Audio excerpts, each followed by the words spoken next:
have Michael calling in from Colorado. Michael, you're live on Truth Wanted. What's going on? Hey, Dan. Hey, Autumn. Thanks for taking my call. Absolutely. How could we help you today? So I was curious. I wanted to get your guys' thoughts on the Christ myth theory with reference to Jesus' existence. I know it can be kind of a controversial topic, so I was curious to what you guys thought. Yeah, Jesus mythicism. I'll answer on this first, and then I'll let Autumn talk about this, because I have an interesting history with it. I actually met Richard Carrier about 2 years ago. Yeah, I did. I had lunch with him.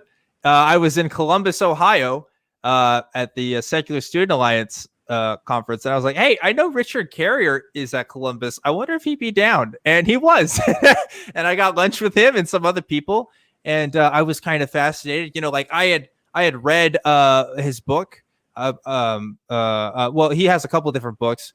He has one about morality and one about why he's not a Christian, but he also has some stuff about, Christian mythicism and stuff. And, I will say that most people don't understand the mythicist arguments to my satisfaction. I would say I do think that there's some mischaracterization there. So I would be more, I think there's more credibility to it than most people give it, but I'm still not 100% convinced. And the only reason why is because there's still a lot of questions I have about the formation and the process that I don't know. Maybe Carrier could answer for me, and maybe some other people could, but I just haven't dived deep into that conversation. And it's such a touchy subject, especially even among atheists. I definitely wouldn't talk about it with a Christian because they'll just point to the fact that most scholars do agree that Jesus exists. And I'll go ahead and take the mainstream scholarly opinion on it for now because I'm not a scholar myself.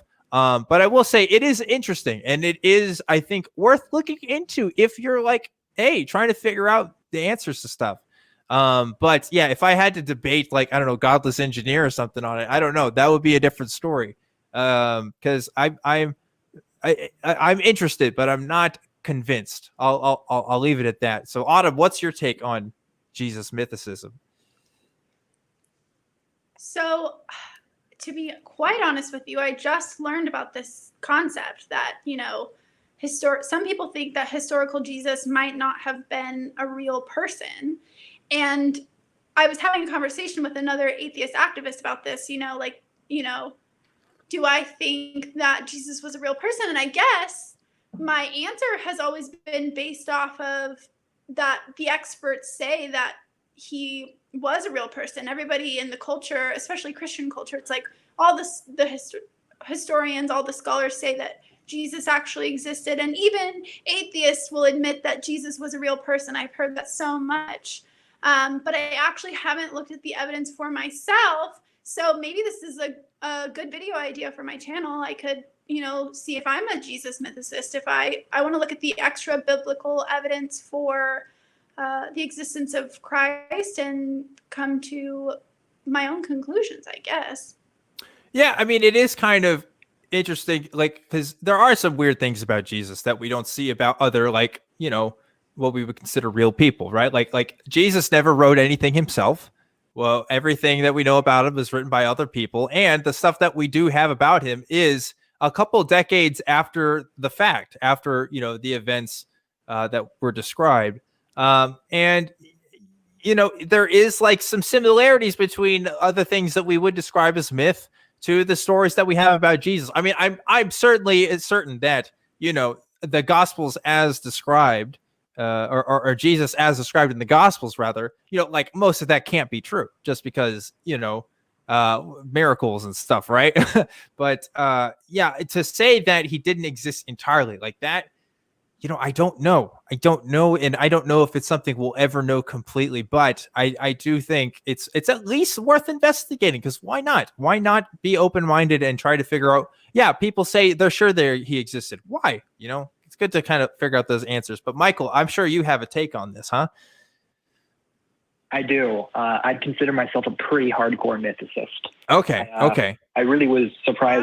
Wow. It's really cool. You got to meet Dr. Carrier. I've read a lot of his books. I also like Robert Price, if you know about him. Yes. I'm a fan of both of them. And I actually have been thinking about starting my own YouTube channel to discuss this topic in depth, because I'm pretty passionate about it. And I'd like to. I don't really think it gets brought up. You know, Godless Engineer does some stuff. I don't really think it's very commonly discussed. Yeah. Another guy that I'm sure you're familiar with, David Fitzgerald. I've emailed him about this too. I've never met him in person. I think he's in California, but I had some questions and I asked him about it because I was interested in this topic like a couple of years ago. I haven't looked at it in a long time, so I'm not up to snuff. But hey, if you're making content about it, I'd be interested in knowing what the arguments are there, because I don't think it's set in stone like most people say. I think there's room to kind of look at it, but yeah, good for you for like putting your stuff out there. Let's see if it gets like totally taken down by the rest of the atheist community, though. It's not a very popular position, and you already know that. But yeah. Oh yeah. David Fitzgerald is pretty good. It's too bad he doesn't really do many debates though. He's got like 2 debates online. I heard him say he kind of hates doing them. So, but he seems to be pretty interesting. I've read some of his stuff too. Yeah, I read the first part of like Mything in Action, I believe is his book. But he's got like 4 different parts, like series in that. Like it's like 4 different books, I think. But like I did not go through them. It's sitting in my Kindle, but it's not there. Well, cool, Michael. We answered your question. You got our takes on mythicism, so there you go. Hopefully that's everything you wanted to know. No, I have a question though. Oh, Autumn's got a question. I have a question. Cool. I have a question for Michael. Is that fine? Yeah, totally. Is that cool with you? Yeah. Sorry, there's a delay. Oh, yeah. Okay. Yeah. So do you have your best convincing arguments ready to go as to why you think that he didn't really exist? Like, I would like to have my mind blown. I mean, I've got a little bit of a spiel I might be able to give you. I would guess I would start with the fact that pretty much everything that you've got in the Gospels, at least in my opinion, you can pretty much take any story and you can establish it is not history, what you're seeing there. I mean, Dan talked about the miracles. I think you can go way farther. With any other person in history, you can establish ordinary, mundane facts about them, like where they were born, what their family was like, what they did. You can't do that with Jesus, at least in my opinion. There's this something Robert Price calls the law of biographical analogy, which is a principle used in history, basically that you have heroes and their stories get embellished in similar ways, and these embellishments are normally legendary. So you don't necessarily have to prove that Jesus borrowed from other heroes, just to say that there are other heroes like Hercules, Zeus, Apollonius, Romulus, and they all go through these very similar, changes over time, similar stories. And I mean, very few people would say Romulus existed or that Hercules did. And so I guess I would just say the things that people try to say about him that are true, or they say are true, they're just, I think they're evidently not the case. And then the second thing I'd say is that the origin and development of Christian thought, of Christology, about people thought about the person of Christ. I would argue, like Richard Carrier does, that his origins are entirely mythological. I do not think original Christians thought of Christ as a physical human being, earthbound.